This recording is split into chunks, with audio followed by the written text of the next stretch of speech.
صلي.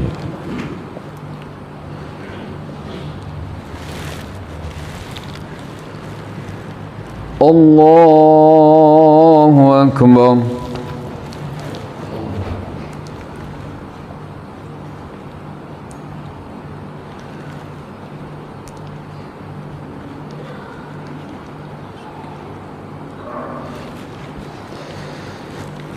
بسم الله الرحمن الرحيم.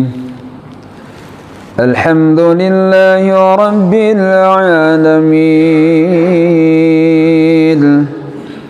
الرحمن الرحيم مالك يوم الدين إياك نعبد وإياك نستعين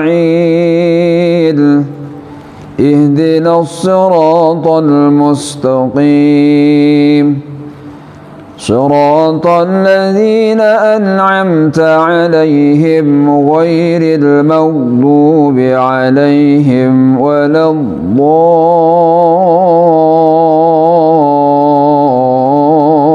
الضالين آمين.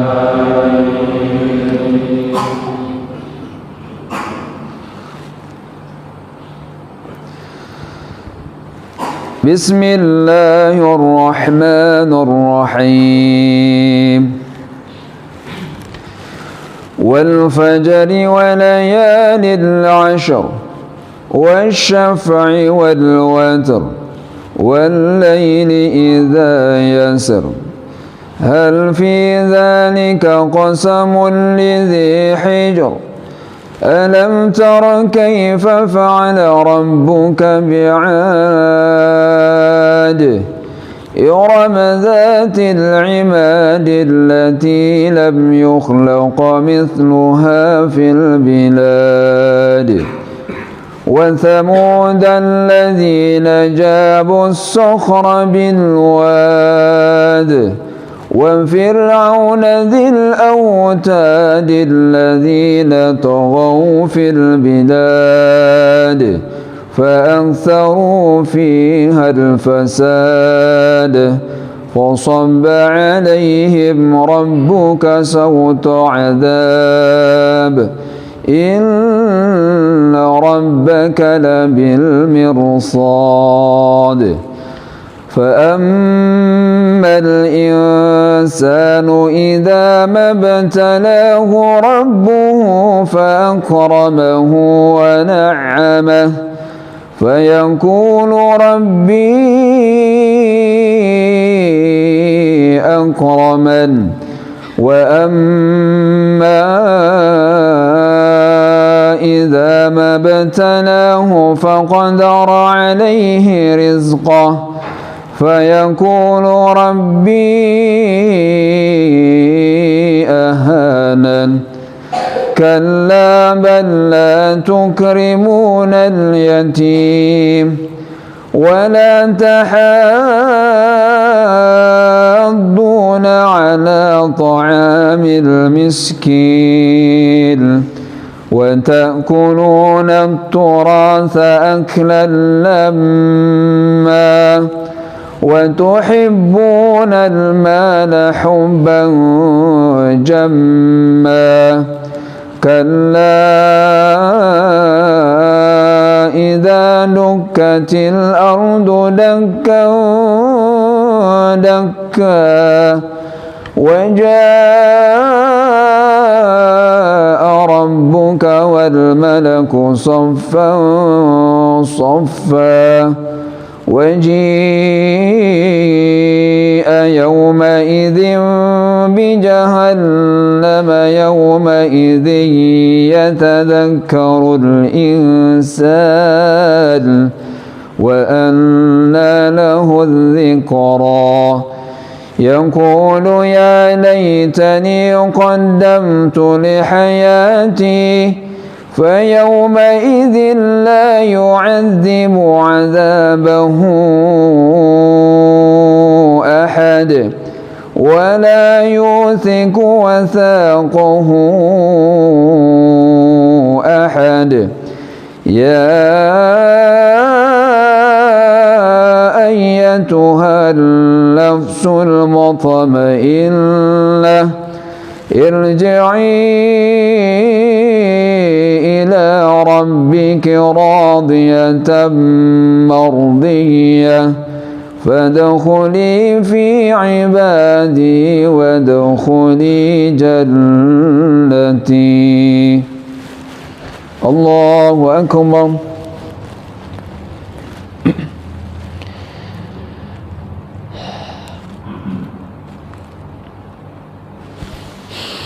سمع الله لمن حمده.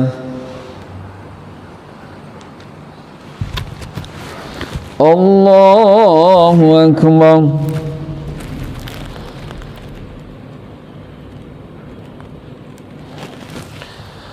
الله أكبر.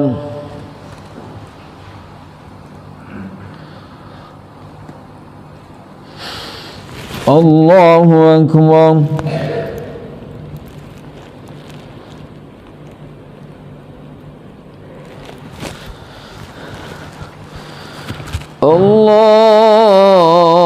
الله أكبر.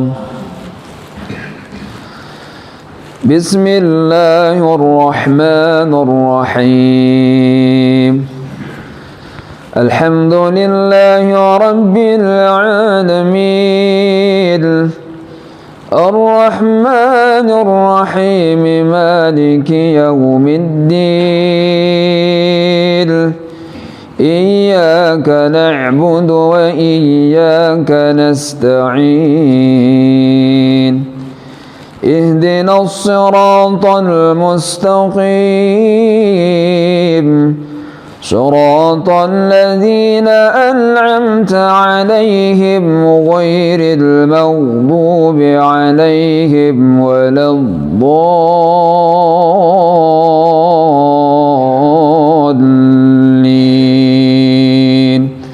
آمين.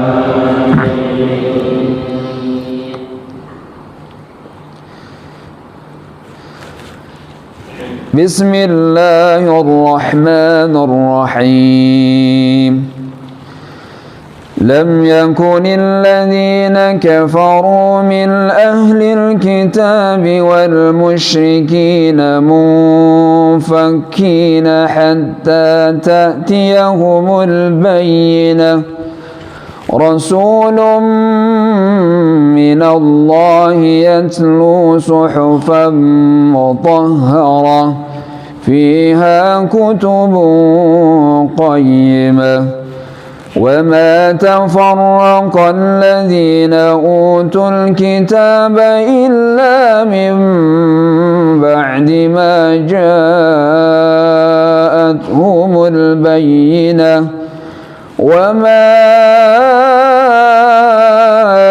أمروا إلا ليعبدوا الله مخلصين له الدين حنفاء ويقيموا الصلاة ويؤتوا الزكاة وذلك دين القيمة. إلا الذين كفروا من أهل الكتاب والمشركين في نار جهنم خالدين فيها أولئك هم شر البرية. إلا الذين آمنوا وعملوا الصالحات أولئك هم خير البرية جزاؤهم عند ربهم جنات عدن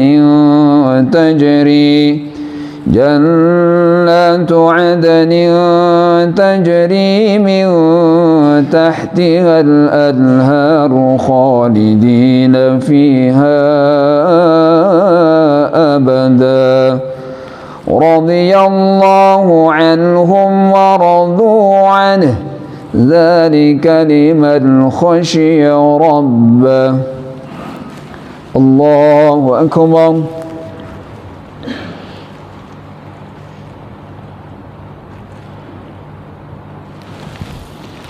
سمع الله لمن حمده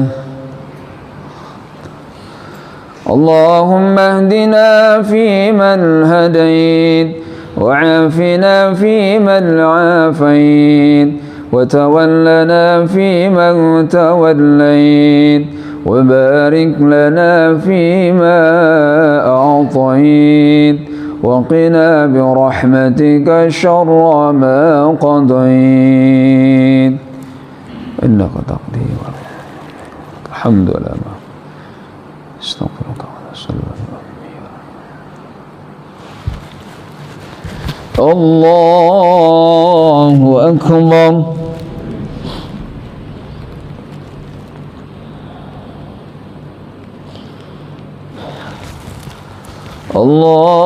الله أكبر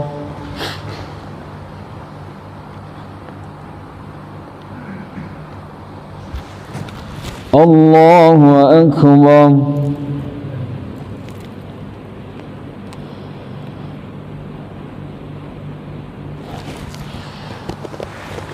الله أكبر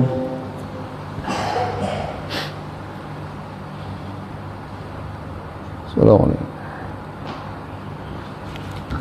لا ملينا ولا يبعد الحسن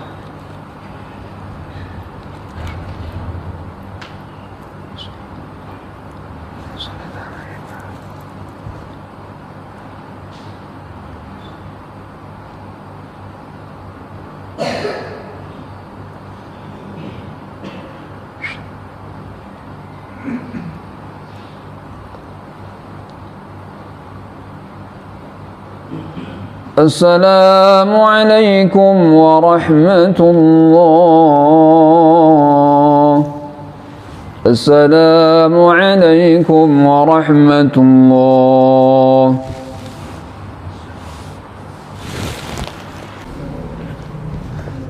Assalamualaikum warahmatullahi wabarakatuh.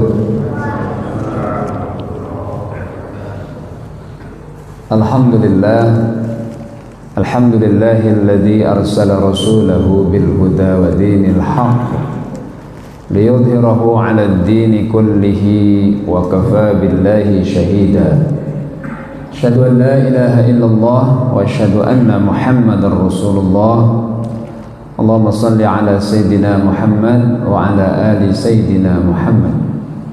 Qala Allah Ta'ala fi kitabihil karim A'udzu billahi minasy syaithanir rajim Bismillahirrahmanirrahim أفلا يتدبرون القرآن أم على قلوب أقفالها أفلا يتدبرون القرآن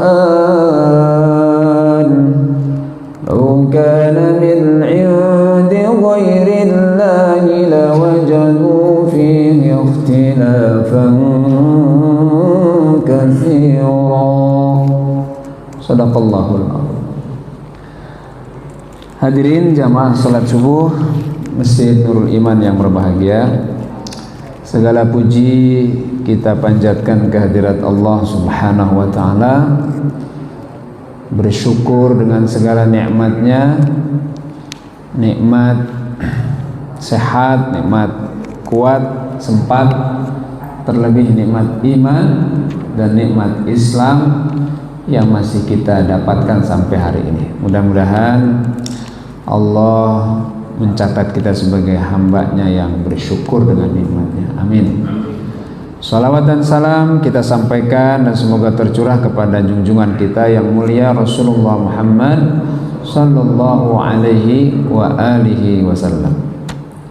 Hadirin yang berbahagia, alhamdulillah kita kembali lagi duduk di majelis ilmu melanjutkan kajian tafsir Al-Quran.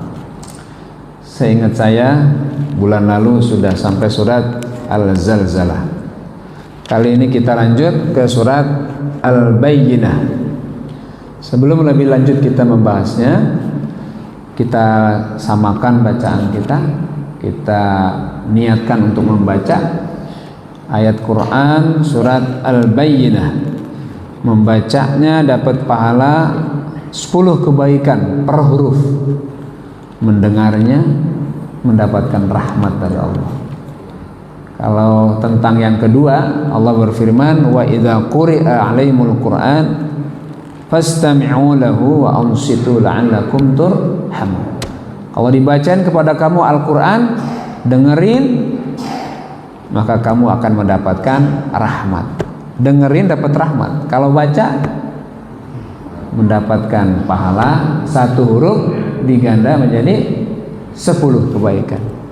Baik, yuk kita sama lafadzkan ya, surat Al-Bayyinah. Lagunya lagu Jiharkah ya. Lagunya lagu Jiharkah. Bismillahirrahmanirrahim. Silakan.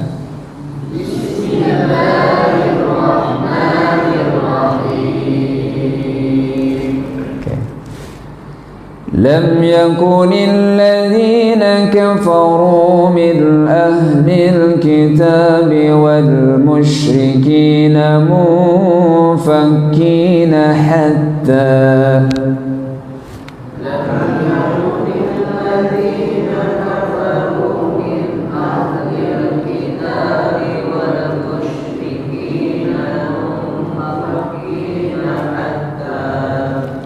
حتى تأتيهم البينة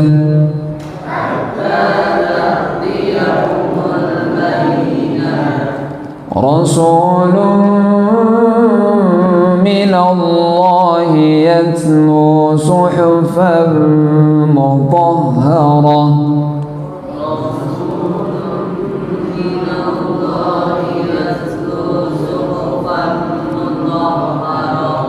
فيها كتب قيمة.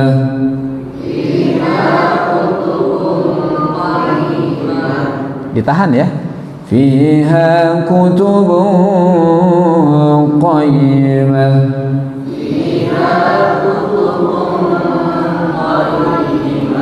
Okay. وما تفرق الذين أوتوا الكتاب إلا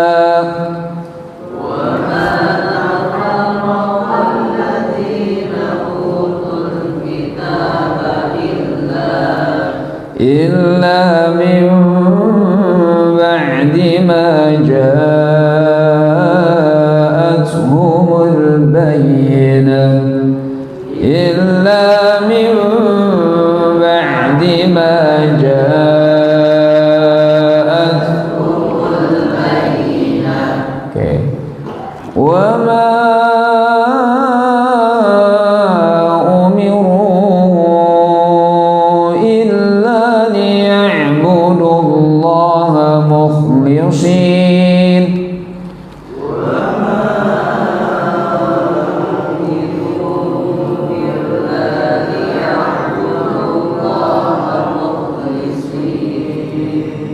مخلصين له الدين حنفاء ويقيموا الصلاة ويؤتوا الزكاة مخلصين له الدين حنفاء ويقيموا الصلاة ويؤتوا الزكاة وذلك دين القيمة.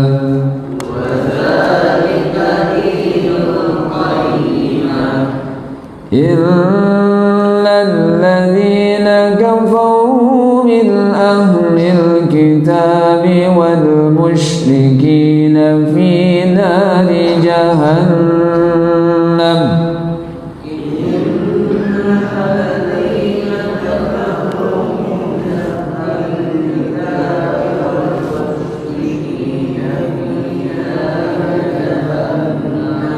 Oke. Khalidina fiha.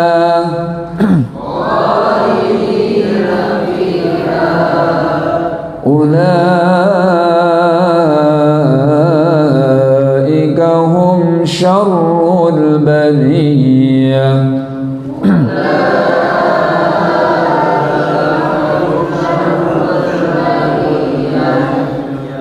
Illal ladzina amanu wa 'amilus shalihat.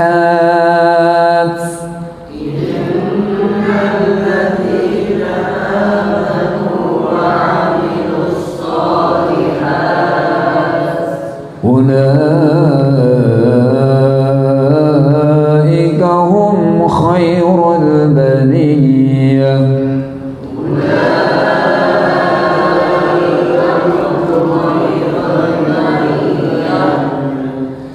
Jazaohum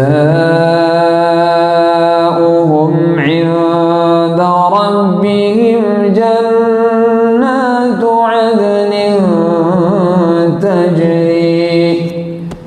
Jazaohum 'inda rabbihim jannatu 'adnin tajri min تحتها الأنهار خالدين فيها أبدا تجري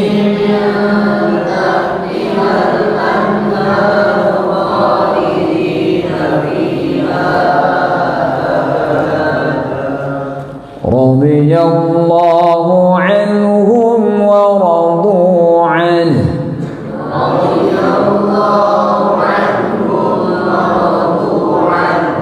ذلك لمن خشي ربه.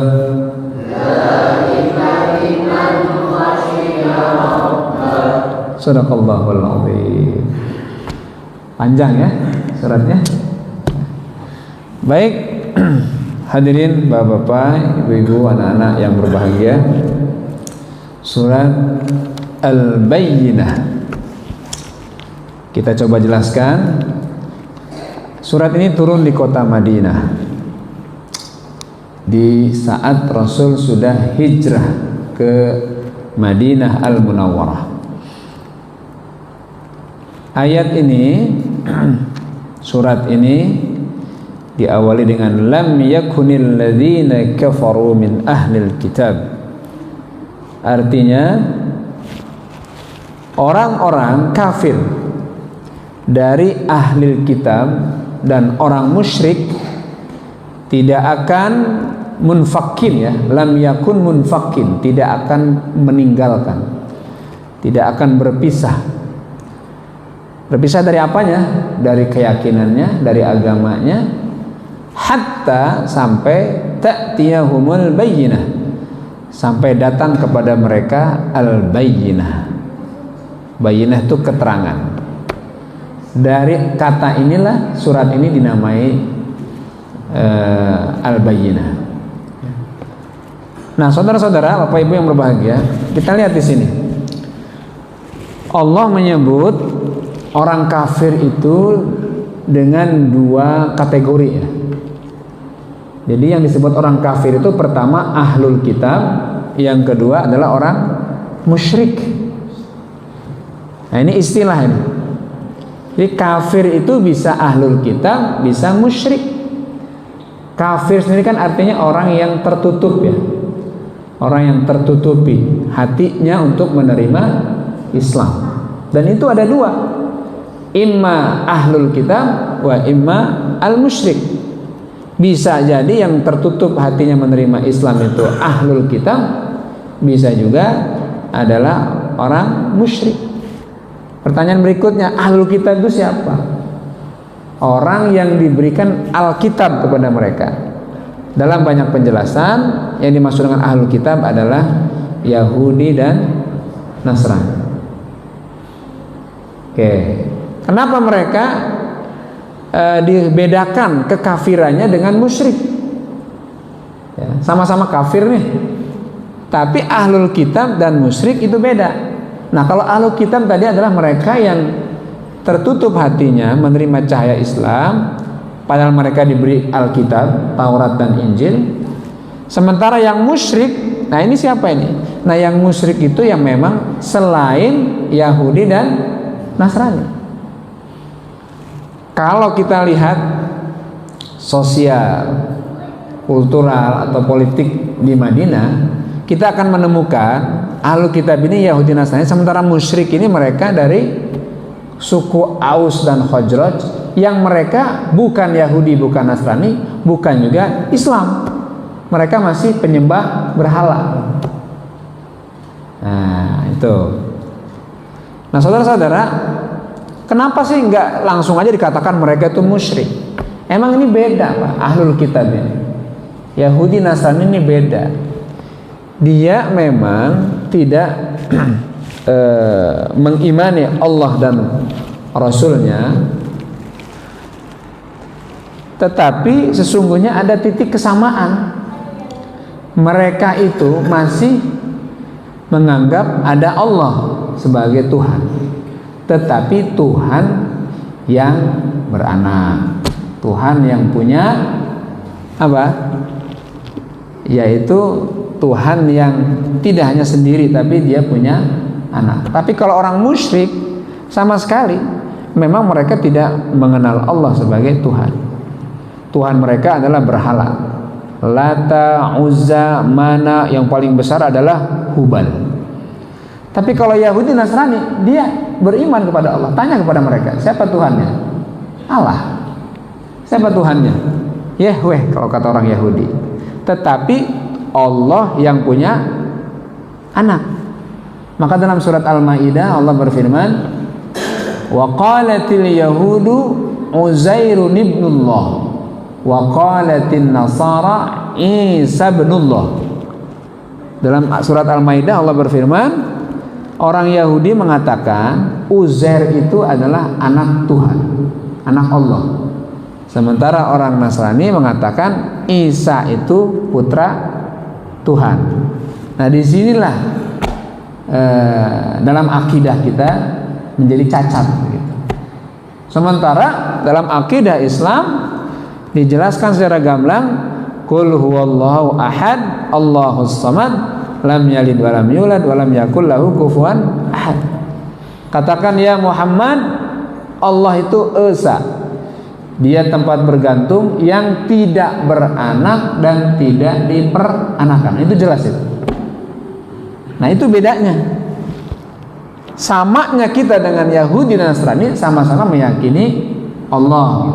Bedanya kita meyakini tidak ada Allah itu punya anak dan tidak diperanakan, kalau mereka mengakui bahwa Allah itu punya anak. Bedanya dengan orang musyrik, kalau musyrik nggak mengenal Allah, ya.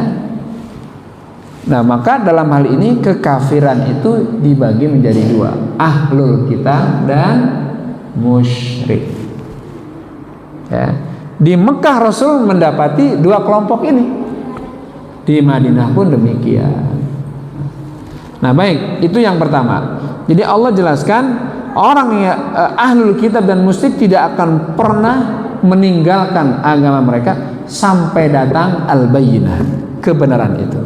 Nah, kita uji nanti apakah kebenaran itu datang terus mereka berbondong-bondong masuk Islam. Kita lihat. Yang berikutnya, Rasulun minallah, seorang rasul yang datang dari Allah. Artinya ini rasulnya bukan rasul-rasulan, rasul jadi-jadian. Karena hari ini banyak ngaku nabi, ngaku rasul, tapi hanya ngaku. Kalau ngaku siapa aja boleh ngaku, ya kan? Ternyata dari sekian banyak yang ngaku nabi, ujung-ujungnya apa sih? Dunia. Ujung-ujungnya cari materi. Musodek ketika ngaku jadi nabi, itu berapa ribu hektar itu dia punya tanah di Kalimantan itu. Karena kalau mau daftar jadi pengikut dia, nah itu mesti ada maharnya itu. Dia janjikan surga, dia tebar dan dia big sell lah kira-kira surga dengan membayar sesuatu. Rupanya itu digunakan untuk memperkaya diri. Klaimnya katanya dia bertapa di Gunung Bunder gitu. Nah, di gunung itulah dia dapat wahyu. Ya, Gunung Bunder, kita tahu lah Gunung Bunder. Ada lagi siapa dulu tuh? Lia Eden ya. Iya, Lia Eden. Ujungnya sama juga sebetulnya. Tapi yang aneh itu, sudahlah tidak ada bukti kenabian mereka yang ngaku nabi. Sudahlah backgroundnya juga nggak jelas begitu. Musaddiq itu kan atlet bulu tangkis Pak. Ya, Lia Eden itu Pak, itu ahli merangkai bunga itu backgroundnya itu. Yang aneh lagi ada pengikutnya gitu. Yang aneh lagi banyak yang percaya gitu. Tapi rupanya Indonesia apa sih yang nggak laku Pak? Ya. Indonesia apa aja laku, nabi palsu aja laku. Nah baik, Bapak Ibu Saudara yang berbahagia, jadi kenabian Rasulullah Muhammad sallallahu alaihi wasallam betul-betul nabi karena ada bukti, ada bayyinah, ada tanda, ada mukjizat yang bisa ditampilkan, yang bisa dihadirkan sampai orang percaya. Nah sekarang gini Pak, kita diuji nih. Ini kan keislaman orang hari ini betul-betul teruji loh Pak. Keimanan kita hari ini itu betul teruji. Kenapa teruji? Karena kalau di zaman sahabat mereka beriman kepada Allah, percaya kepada Rasul, itu nabinya ada, Rasulnya berada di antara mereka.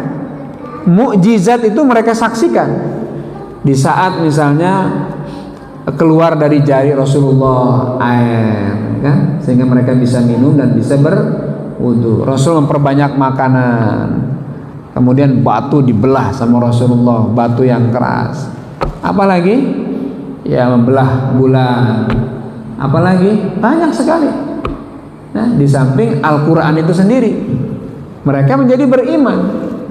Ya, terakhir Rasulullah itu di Madinah. Ini datanya ya, datanya. Awal masuk Madinah, yang dari Mekah itu kan tidak lebih dari 100 orang. Tidak lebih dari 100 orang. Sementara yang Ansor banyak Pak. Pada saat perang Khandaq tahun kelima dari hijrah, penduduk Madinah kira-kira ya 10 sampai 15 ribu lah Pak. Ya, 10 sampai 15 ribu itu Pak. Tapi pada tahun ke-10 dari hijrah, artinya 10 tahun atau bukan 5 tahun kemudian, umat Islam yang ada di Madinah itu sampai 114, ada yang mengatakan 140 ribu. Berapa lompatannya itu? Ya. Nah, saudara-saudara yang berbahagia, jadi kenabian Nabi Muhammad SAW itu dengan bukti, dengan mukjizat yang tampak. Nah hari ini apa yang menyebabkan, yang mendorong kita ini beriman kepada Allah dan Rasul? Apa karena kita ketemu Nabi? Ada yang ketemu Nabi? Nabi palsu ya kali ya. Apakah kita bersama Nabi? Apa kita bersaksi akan turunnya Al-Quran yang 30 juz ini? Apa kita bisa melihat bagaimana Rasul keluar dari sela-sela jarinya air? Kan enggak semuanya. Tapi hari ini kita beriman ya. Tapi kita berislam, kita juga nurut, kita juga patuh, kita juga dengan samina wa ta'na, sholat subuh berjamaah, kemudian menjalankan saum dan lain sebagainya. Apa yang membuat kita ini semangat dan yakin dengan kebenaran Islam? Kan jawabannya bukan karena ketemu Nabi, tapi karena apa? Karena mukjizat Rasulullah SAW yang biasa kita baca. Inilah Al-Quran, Al-Bayyinah ini, yang diuji dari masa ke masa, yang diuji dari waktu ke waktu. Ini kan diuji terus kita ini. Makanya kajian tafsir, kajian Al-Quran itu dalam rangka menguatkan kita. Ini benar nggak sih firman Allah ini? Kalau bukan firman Allah, maka tadi yang saya baca ayatnya, lawajadu fihi ikhtilafan katsira. Kalau Quran ini datang bukan dari Allah nih, ini datang sebagai karya manusia, kata Allah apa? Kamu akan menemukan di dalamnya perselisihan dan kontradiksi di mana-mana. Apa itu kita akan temukan di Quran? Enggak. Ya. Pelan tapi pasti, sedikit dan banyak pengetahuan kita tentang Quran mendorong kita pada sebuah keyakinan bahwa ini adalah dari Allah Subhanahu wa taala. Maka kalau baca surat Yasin ya, Bismillahirrahmanirrahim. Yasin wal Qur'anil Hakim. Wal Qur'anil Hakim. Ini adalah bacaan yang bijaksana. Ya, innaka laminal mursalin. Sungguh engkau ya Muhammad betul-betul utusan Allah. Ya. Dan selanjutnya. Jadi yakin bahwa ini adalah firman Allah. Tapi ya tidak sekedar yakin, kita buktikan. Dan sejarah mencatat.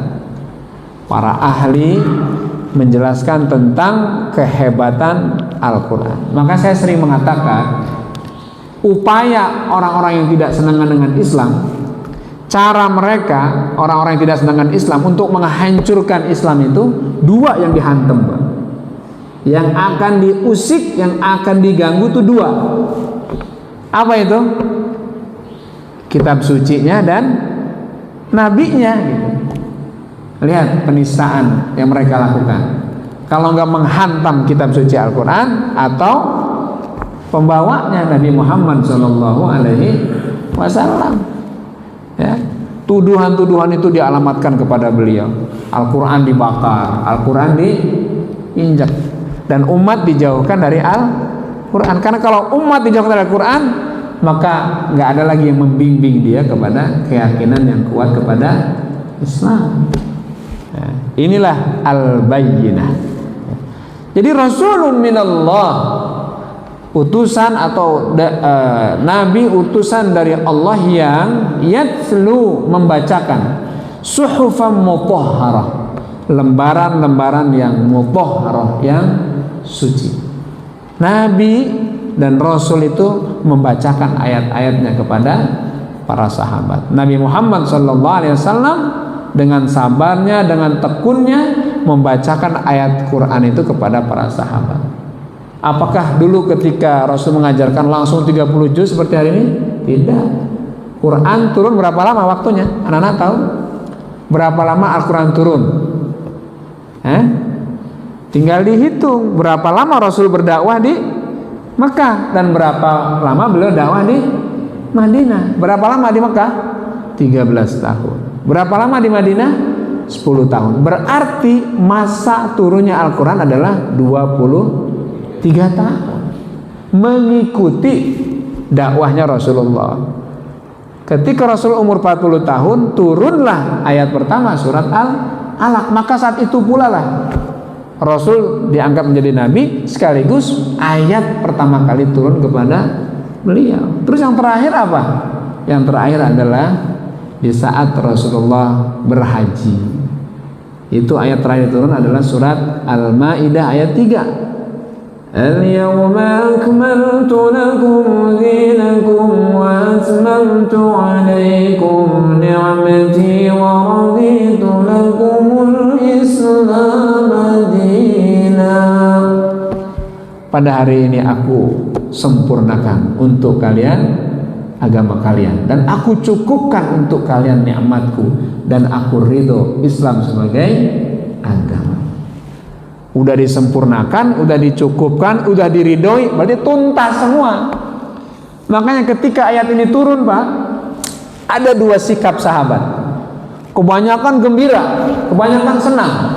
Wah, alhamdulillah, Islam sudah sempurna, nikmat Allah sudah dicukupkan, dan Allah meridhoi ini sebagai sebuah agama. Gembira mereka, Pak. Tapi ada satu sahabat justru sebaliknya. Dia pergi ke sudut tempat, dan disitulah dia menangis, Pak. Disitulah dia berdiam gitu. Ada yang mengatakan, riwayat mengatakan Abu Bakar, ada riwayat mengatakan Umar bin Khattab. Sahabat bingung, yang lain senang, yang lain gembira karena nikmat dicukupkan, agama disempurnakan. Kan mestinya bersyukur, senang, Pak. Loh ini kok malah menangis? Bertanya, ada apa gerangan? Kalau Rasul menyebut sahabat, ya Abu Bakar, kenapa engkau justru sedih? Kenapa engkau menangis? Bukanlah kita layak gembira karena Allah sudah sempurnakan agama ini, Allah sudah cukupkan nikmat ini. Apa kata Abu Bakar? Wahai saudaraku, coba kita perhatikan bahwa agama disempurnakan, nikmat dicukupkan, dan Allah meridhoi ini sebagai sebuah agama. Itu kan artinya kalau udah sempurna, kalau udah cukup, berarti udah selesai. Kalau agama ini sudah diridhoi, nikmat ini sudah dicukupkan, agama ini disempurnakan, maka pembawa agama itu yang selalu membacakan kita tentang Al-Quran itu berarti juga selesai misinya. Artinya kalau selesai misinya, dia akan kembali kepada Tuhannya. Berarti Rasulullah Muhammad tidak lama lagi akan berpisah dengan kita. Kan udah selesai, kan udah sempurna. Ibarat kalau ada pendakwah, ada musafir datang ke sebuah kampung, dia sampaikan semua yang menjadi tujuannya. Setelah selesai, apakah dia akan berlama-lama di kampung itu? Enggak lah. Apa yang akan terlakukan? Pergi dia, Pak. Tak tampak lagi, tak terlihat lagi. Kata Abu Bakar, demikianlah kalau kita baca ayat tadi itu. Sudah sempurna agama ini, sudah cukup nikmat ini, berarti pembawa agama dan pembawa Al-Quran itu akan pamitan dari kita. Dan ternyata benar. Berapa lama kemudian Rasul berpisah? 3 bulan kemudian Rasul sakit-sakitan dan akhirnya berpulang ke hadirat Allah Subhanahu wa ta'ala. Nah, mendengar alasan Abu Bakar seperti itu, Pak, yang tadinya sahabat gembira, senang, langsung saut-sautan mereka nangis, sedih karena penjelasan dari Abu Bakar Siddiq. Masya Allah. Nah, Bapak, Ibu-ibu yang berbahagia, jadi Rasulullah menyampaikan, mengajarkan, membimbing para sahabatnya dengan Al-Quran dalam waktu yang lama, 23 tahun. Disitulah kita baru tahu, oh ini surat Makkiyah, oh ini surat Madaniyah. Makkiyah artinya turun di Mekah, Madinah artinya turun setelah hijrah. Dan surat ini turun di kota Madinah. Ya. Ada riwayat mengatakan tahun ketiga dari hijrahnya Rasulullah Muhammad Sallallahu Alaihi Wasallam. Oke, bagaimana dengan nabi yang lain? Apakah mereka juga membacakan? Iya, Nabi Isa membacakan kitab Injil kepada Bani Israel. Nabi Musa membacakan Taurat kepada Bani Israel. Dawud pun demikian dengan Zaburnya. Bagaimana dengan nabi-nabi yang lain yang kita tidak ketahui apa kitabnya? Mereka juga punya suhuf, lembaran-lembaran kitab suci. Tentu tidak setebal ini, tidak selengkap Al-Quran. Sebagaimana Taurat dan Injil dan Zabur juga tidak setebal Al-Quran. Kenapa Al-Quran menjadi tebal seperti ini? Kenapa lengkap? Sudah pasti kalau yang datang terakhir itu harus lengkap lah. Kenapa Injil Taurat nggak selengkap Quran? Karena akan datang setelah Injil dan Taurat itu kitab penyempurna. Ibaratnya kalau sekolah nih, Pak, kalau sarjana S1 dia harus nyusun karya ilmiah, namanya skripsi. Ya, berapa halaman? Ambil magister, Pak, ya kan? 2 tahun. Maka karya ilmiahnya disebut dengan tesis. Agak tebal lagi tuh. Nanti kalau mau S3, ya, ambil doktor, maka dia harus menyusun karya ilmiah, namanya disertasi. Oh, itu lengkap, itu tebal begini.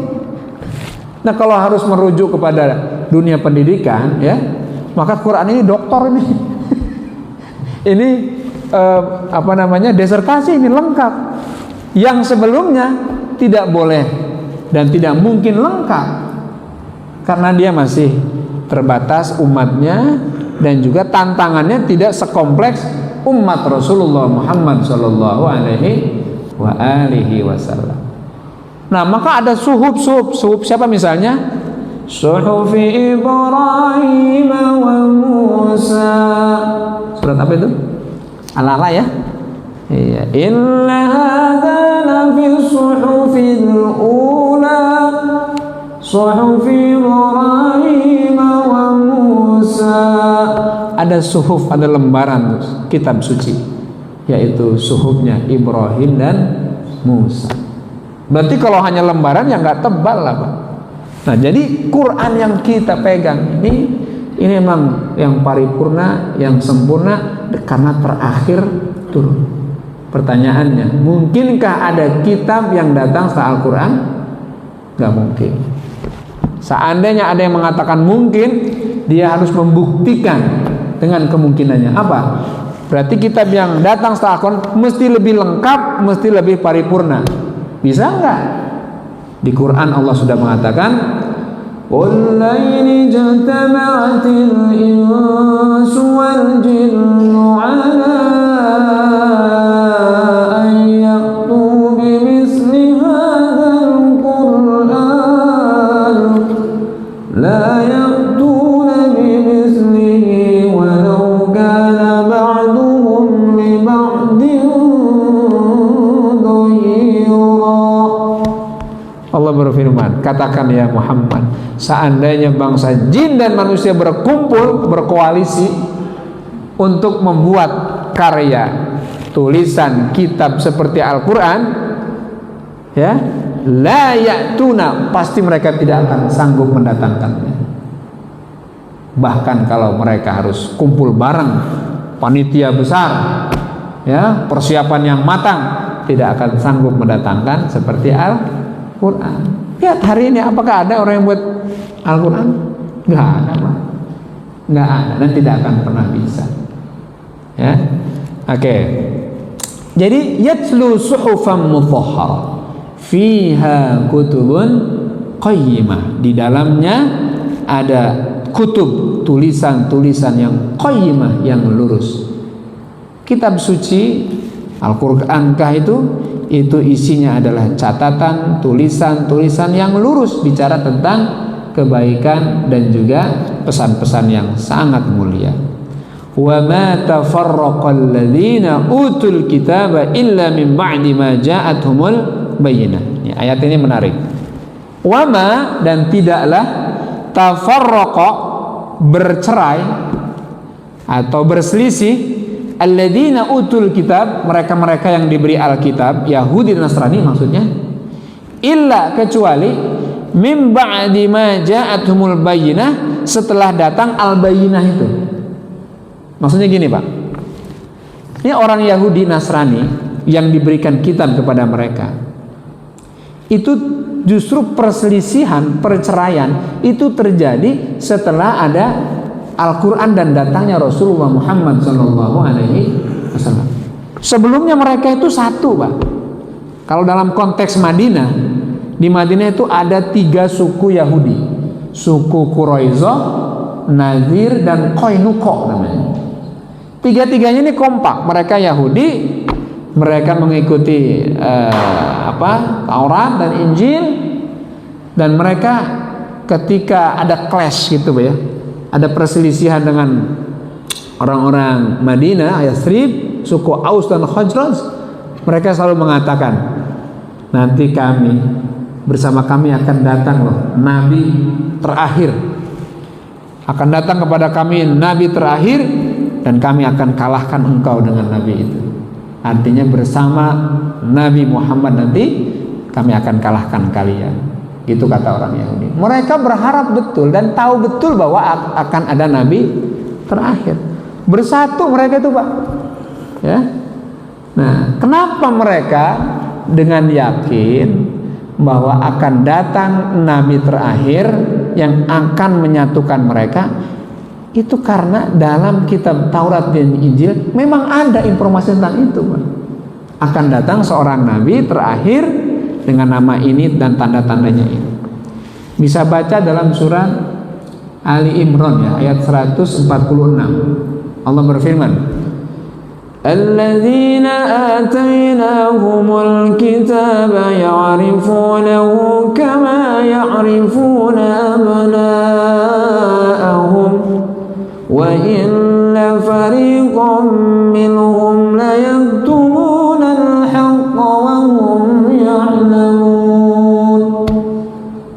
Al-Baqarah ayat 146 juz 2 ya. Itu paling atas, lembar paling kanan. Apa artinya? Adalah orang-orang yang diberikan Alkitab kepada mereka, Yahudi dan Nasrani. Mereka itu mengetahui Muhammad sebagai nabi dan rasul seperti halnya mereka mengenal anak mereka sendiri. Tetapi sebagian dari mereka, para rahib-rahibnya ini, menyembunyikan kebenaran itu, sehingga banyak orang Yahudi dan Nasrani tidak tahu tentang informasi itu. Pertanyaan saya gini, ada ibu-ibu kan? Ya, Bu Ii ya. Ada Umi ya. Jadi pengetahuan seorang ayah, pengetahuan seorang ibu terhadap anaknya itu kira-kira taunya tahu banget atau aja? Pak, punya anak kan? Sama anak itu tahu banget atau aja, Pak? Tahu banget, bukan tahu aja ya. Kenapa tahu banget? Ya orang kita yang ngurus, Pak, kita yang ngasuh dari kecil sampai gede. Berarti kan bukan tahu aja, tapi tahu banget. Kalau saya sama ya bapak-bapak kan tahu aja. Kalau tahu banget enggak lah, kebiasaannya apa, kalau bangun tidur jam berapa saya nggak tahu tuh. Tapi kalau sama anak ya tahu banget lah, ya culasnya bagaimana, misalnya kan isengnya bagaimana, tahu banget. Nah Allah menjelaskan dalam ayat tadi itu bahwa orang Yahudi dan Nasrani, pengetahuan mereka tentang Rasulullah itu seperti mereka mengenal anak mereka sendiri. Kira-kira tahu kepada Rasul tahu banget, tahu aja? Tahu banget mereka itu, Pak. Tahu banget. Jadi bukan misteri gitu, bukan rahasia. Tahu betul karena lengkap informasi itu dalam kitab Taurat dan Injil. Baca surat As-Saff ya, anak-anak hafal ya. Wa idza qala Isa ibn Maryam ya bani Israil inni rasulullah ilaikum musaddiqan lima ma'akum. Lima baina yadayya minat Taurat wa mubasysyiran bi rasulin ya'ti min ba'di ismuhu Ahmad. Ingatlah ketika Isa putra Maryam berkata kepada orang Israel, wahai orang Israel, sesungguhnya saya ini membenarkan kitab sebelumnya, Taurat, Zabur dan sebagainya, dan saya berikan kabar gembira buat kalian akan datang seorang nabi setelah saya namanya Ahmad. Tapi apa ujung ayat itu? Falamma ja'ahum bil bayyinat qalu hadza sihrun mubin. Tapi ketika Nabi Muhammad itu datang kepada mereka dengan tanda-tanda yang benar, mereka bilang apa? Ini sih sihir yang nyata, ini sih kebenaran aja. Begitu jawabannya. Nah, baca juga surat Al-Baqarah juz 1 ayatnya 89. Allah berfirman, walamma ja'ahum kitabun min 'indillah musaddiqul lima ma'hum. Ya. Falamma ja'ahum bil bayyinat, falamma ja'ahum rasulun min 'indillah, walamma ja'ahum kitabun min 'indillah musaddiqan lima ma'hum wa kanu min qablu yastaftihun. Falamma ja'ahum ma 'arafu kafaru bih fala'natullah 'alal kadhibin. Begitu ayatnya. Apa kata Allah? Ketika datang kepada mereka kitabun min 'indillah, kitab dari sisi Allah, musaddiq, mereka benarkan itu. Tapi falamma ja'ahum ma 'arafu, tapi ketika datang ya, apa yang disampaikan, diberitakan dalam kitab tadi itu yang mereka imani, seorang nabi namanya Muhammad dari bangsa Quraisy, kafaru bih, mereka ingkari itu. Setelah datang mereka ingkari, padahal wa kanu yastaftihuna 'alal ladzina kafaru. Dulu mereka sering bilang, hati-hati ya, awas lu, nanti akan datang nabi terakhir, Ahmad atau Muhammad. Kalau dia datang bersama kami, saya akan kalahkan kalian. Begitu cara mereka mengancam orang-orang kafir Aus dan Khazraj. Tapi ketika kemudian Nabi Muhammad datang dengan membawa kebenaran, kafaru bih, mereka ingkari. Kan aneh itu.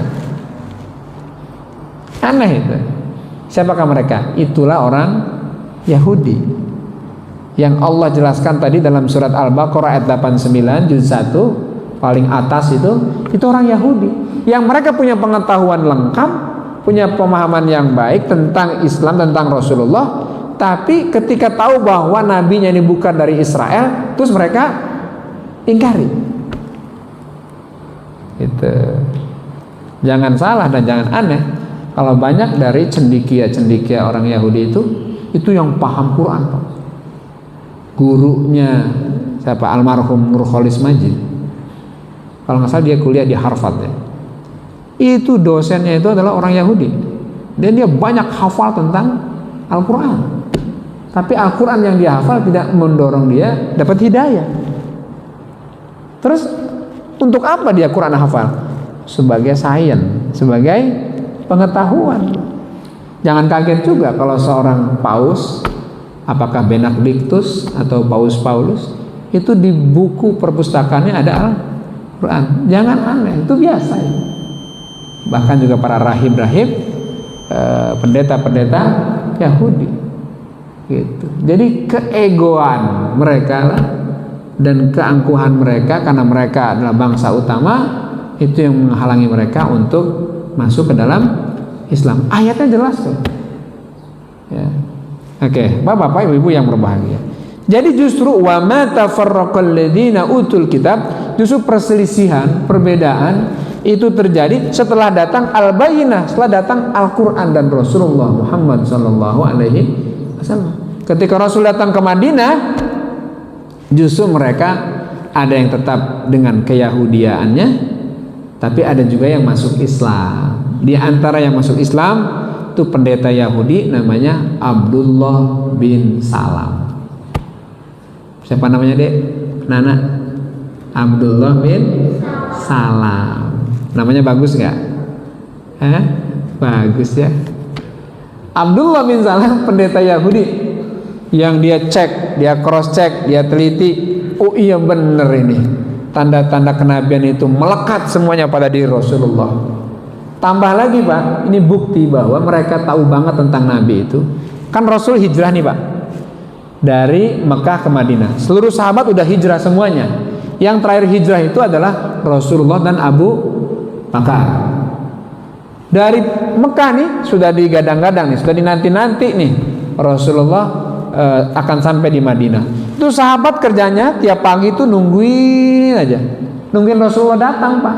Mereka pergi ke pinggiran kota Madinah. Dari arah mana? Dari arah selatan, karena Madinah itu utaranya Mekah. Jadi di perbatasan kota Madinah, di selatannya Madinah, mereka nunggu itu. Ini sahabat-sahabat Rasulullah nih. Mereka yang belum bertemu dengan Nabi, tapi mereka udah Islam. Mereka sudah beriman, tapi belum pernah ketemu dengan Nabi Muhammad. Kangen pengen ketemu gitu. Atau sahabat yang memang sudah kenal Rasulullah, tapi kan lama tidak ketemu beliau karena mereka hijrah duluan. Itu tiap pagi itu mereka menunggu Rasulullah itu di pinggiran kota Madinah. Ketika siang, matahari sudah terang, panasnya sudah kerasa, pulang lagi. Besoknya begitu lagi, Pak. Kangen banget sama Nabi, ingin ketemu beliau gitu. Pagi begitu lagi, nungguin aja. Pertanyaannya, siapa yang pertama kali tahu tentang kedatangan Rasul? Bukan sahabat Rasul, tapi justru orang Yahudi yang ketika itu sedang di kebunnya, terus dia melihat ada dua orang lagi berjalan ini. Dua orang ini adalah Rasulullah dan Abu Bakar Siddiq. Dilihat sama orang Yahudi ini, gerak-geriknya, wajahnya, terus bagaimana dia berjalan. Dan dia punya pengetahuan tentang Nabi terakhir ini. Oh, langsung dia bilang, orang Islam, tuh orang yang kalian tunggu-tunggu, orang yang kalian nanti udah datang tuh. Muhammad yang kalian tunggu-tunggu, yang kalian rindukan udah datang. Nah, informasi itu disampaikan oleh orang Yahudi. Kan berarti kenal betul, faham betul dan ngerti betul. Di mana pengetahuan itu? Pengetahuan itu mereka tahu dari kitab Taurat dan Injil. Ya. Oke. Nah, Bapak-bapak, Ibu-ibu yang berbahagia, tambah lagi fakta yang lain. Ketika Rasul dapat wahyu pertama, ya kan, Kan Rasul bilang apa? Zammilini, zammilini, kepada istrinya, istriku selimuti saya, saya kedinginan. Beliau habis dapat wahyu pertama di Gua Hiro, Pak. Turun gunung. Itu kan ketinggian gunung itu sekitar 400 meter di atas permukaan laut. Turun itu, Pak. Dalam kondisi kedinginan dan ketakutan. Kenapa? Ketemu makhluk yang belum pernah ketemu sebelumnya. Dia pulang minta diselimuti sama istrinya. Istrinya luar biasa. Ketika suaminya bilang selimuti, langsung diselimuti. Tapi sambil ditanya, ada apa wahai suamiku? Wahai istriku, aku didatangi makhluk aneh, menyuruhku untuk membaca dan aku ikuti. Dan aku khawatir aku terkena gangguan setan. Aku khawatir aku terkena sentuhan jin. Apa jawaban istri Rasulullah Khadijah? Wallahi, kata Khadijah, kau orang baik, kau orang yang menjalin silaturahim, kau suka nolong orang, kau suka meringankan beban orang, tidak mungkin jin menyentuh engkau. Itu hiburannya, Pak. Tapi kan belum jawaban tuh, kenapa itu kan. Untuk mendapatkan jawabannya apa? Esok harinya Khadijah istri beliau mengajak Rasulullah bertemu dengan sepupunya, namanya Waraqah bin Naufal, seorang pendeta Nasrani yang pandai menulis Injil dan Taurat dalam bahasa aslinya, dalam bahasa Ibrani. Di Mekah itu kejadiannya. Ketika sampai bertemu dengan Waraqah bin Naufal, maka diceritakan oleh Rasul urutannya nih, alur ceritanya awal sampai akhir. Apa jawaban Waraqah? Wallahi. Jadi kalau orang Arab bicara Allah itu biasa, Pak. Wallahi, demi Allah, yang datang kepada kamu bukan jin, yang datang kepada kamu bukan setan, tapi yang datang kepada engkau adalah namus. Namus itu nama lain dari malaikat Jibril. Yang datang kepadamu itu adalah namus Jibril, sebagaimana dia pernah datang kepada Musa, sebagaimana ia pernah datang kepada Isa. Yang datang kepada engkau adalah Jibril menyampaikan wahyu. Dan tidaklah seorang mendapatkan wahyu dan didatangi oleh Jibril kecuali dia nanti akan dimusuhi oleh kaumnya dan akan diusir oleh kaumnya. Di Waraqah tahu tuh, Pak, kalau nanti Rasul itu akan terusir dari Mekah. Dia tahu kalau Muhammad ini adalah utusan Allah karena jelas tuh, tahu bahwa Muhammad ini akan disakiti oleh kaumnya, bukan umatnya, tapi kaumnya itu orang kampungnya maksudnya. Terus apa kata Waraqah? Wallahi, demi Allah, seandainya umurku panjang, seandainya badan saya sehat lah, dan ketika itu saya menyaksikan bahwa engkau sedang diusir dan disakiti oleh kaummu, aku adalah orang yang akan menjadi pembelamu ya Muhammad.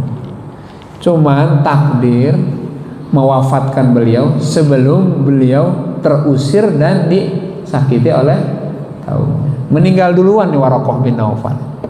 Nah, saya ingin mengatakan, kok dalam betul ya pengetahuan Waraqah tentang Rasulullah? Ya karena dia baca, karena dia tahu banyak tentang kitab Taurat dan Injil. Nah, hari ini gimana kitab Injilnya nih, Bible-nya gimana nih? Kalau dia masih asli, kalau dia masih original, yakinlah di situ pasti ada informasi tentang kenabian Nabi Muhammad Shallallahu Alaihi Wasallam. Maka saya pernah tadi mengatakan, yang akan terus dilakukan oleh orang yang tidak senang karena Islam adalah merusak kitab sucinya. Ini Al-Quran akan terus dinistakan, Quran ini akan terus diganggu, Pak. Dibakarlah, dipalsukanlah, dimacam-macam. Makanya pemeliharaan Allah terhadap agama ini adalah Al-Quran itu tidak hanya ditulis, tapi dihafal. Kalau ditulis bisa dirubah, Pak, dicetak sebanyak mungkin gitu. Kan gampang juga dipalsukan sebanyak mungkin, tapi itu tidak akan mungkin berhasil. Mereka boleh merubah teks Al-Quran, tapi tidak akan bisa merubah hafalan orang Islam. Maka menghafal Quran itu kemuliaan tersendiri, dan dia menjadi keluarganya Allah Subhanahu wa Ta'ala. Dalam sebuah hadis begitu, karena dia menjaga keberlangsungan agama Allah, yaitu agama Islam. Mudah-mudahan kita diberikan kecintaan kepada Al-Quran. Amin ya rabbal alamin. Sudah masuk waktu syuruk. Ada pertanyaan? Sekiranya ada pertanyaan dipersilakan.